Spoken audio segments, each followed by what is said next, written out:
በስመ አብ ወወልድ ወመንፈስ ቅዱስ አሐዱ አምላክ። ቅዱስ ሚናስ ሰማዕት ማር ሚና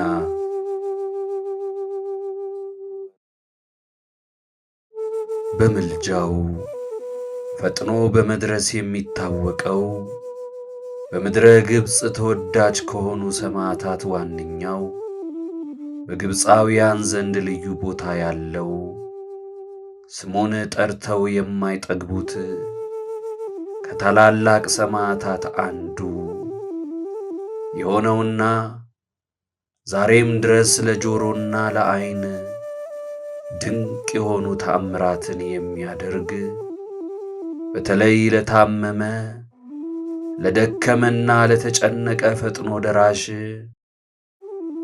ባለበጎ መድኃኒት ፈዋሽና አማላጅ የሆነው ቅዱስ ሚናስ ማር ሚና ነው።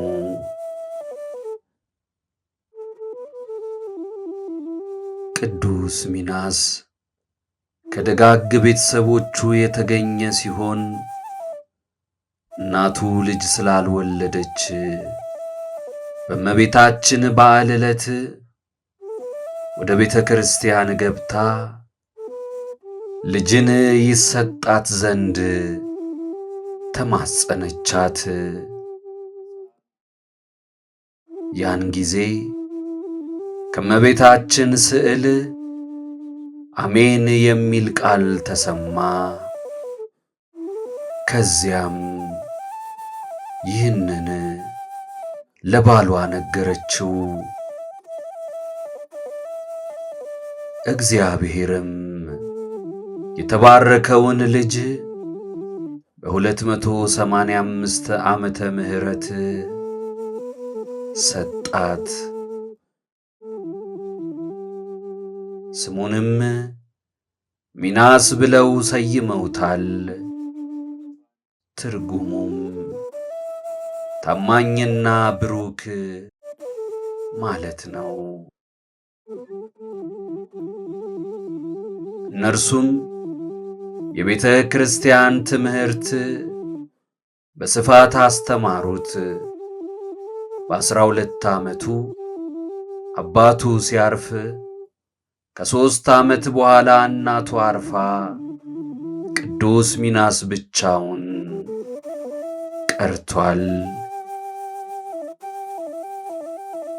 ከዚያም መኳንንቱም አባቱን ይወዱት ስለነበር በአባቱ ፈንታ ምስፍንናን እንደ ሾሙት ዜና ገድሉ ይነግረናል።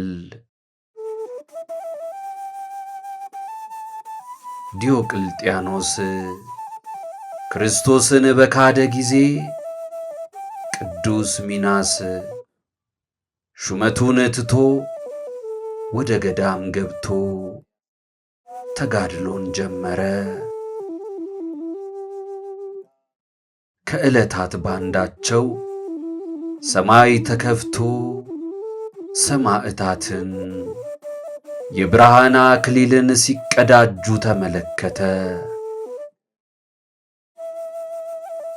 ከዚህ በኋላ ወደ ከተማ ተመልሶ ስለ ክርስቶስ አምላክነት መሰከረ። መኮንኑ ቅዱስ ሚናስ በወገን የከበረ መሆኑን ያውቃልና ብዙ የሹመት ቃል ኪዳን ገባለት። እርሱም ከክርስቶስ ፍቅር ሊለይ እንደማይችል ነገረው።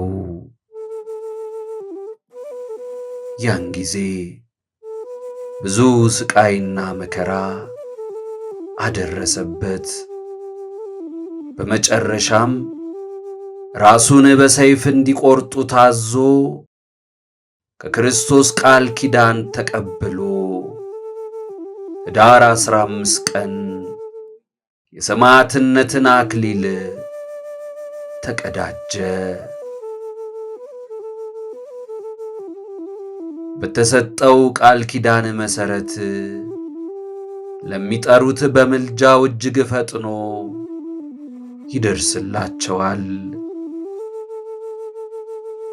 የቅድስናን ሕይወት በመምረጥ 3 አክሊላትን ሰጥቼሃለሁ። አንደኛው ስለ ቅድስና፣ ሁለተኛው ስለ ብቸኝነት፣ ሦስተኛው ስለ ሰማዕትነት የሚል ድምፅን ከጌታችን ሰምቷል።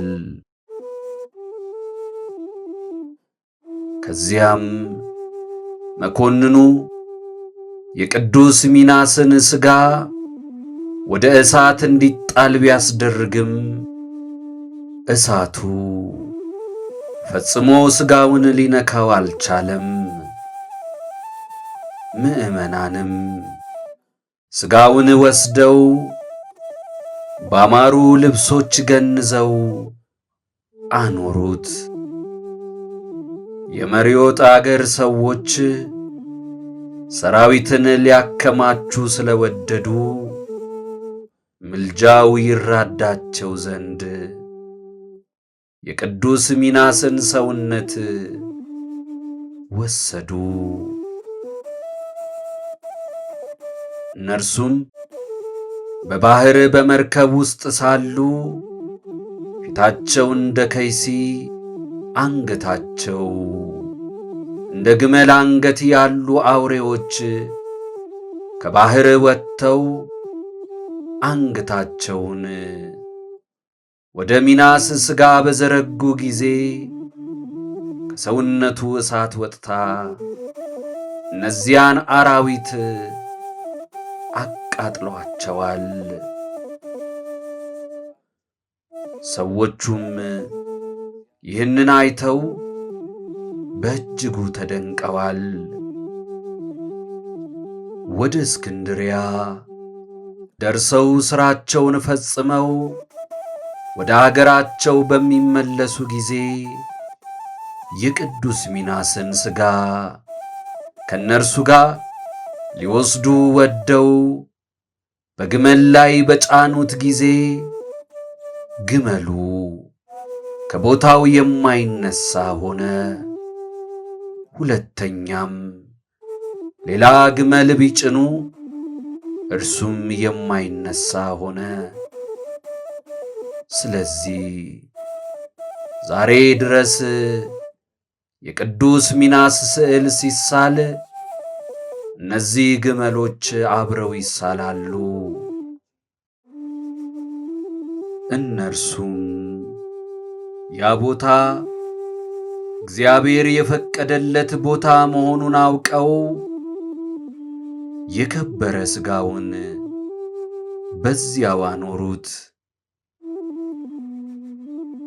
ከዚያም ታላቅ ቤተ ክርስቲያን ታንጾለት ሰኔ 15 ቅዳሴ ቤተ ክርስቲያኑ ተፈጽሞ ብዙ ድንቆች ተደርገዋል። በግብፅ ያሉ ክርስቲያን ወንድሞቻችንና እህቶቻችን ቅዱስ ሚናስ ከጌታችን በተቀበለው ቃል ኪዳን በተማጸኑት ጊዜ ፈጥኖ ስለሚደርስላቸው በእጅጉ ይወዱታል። በተለይ ከአቡነ ሺኖዳ በፊት ለነበሩት በቅድስና ሕይወታቸው ይታወቁ ለነበሩት ለአቡነ ቄርሎስ ቅዱስ ሚናስ ተገልጦላቸው እንደ ባረካቸው ይነገራል። የቅዱስ ሚናስ በረከት ይደርብን። ወስብሐት ለእግዚአብሔር። ይቆየን።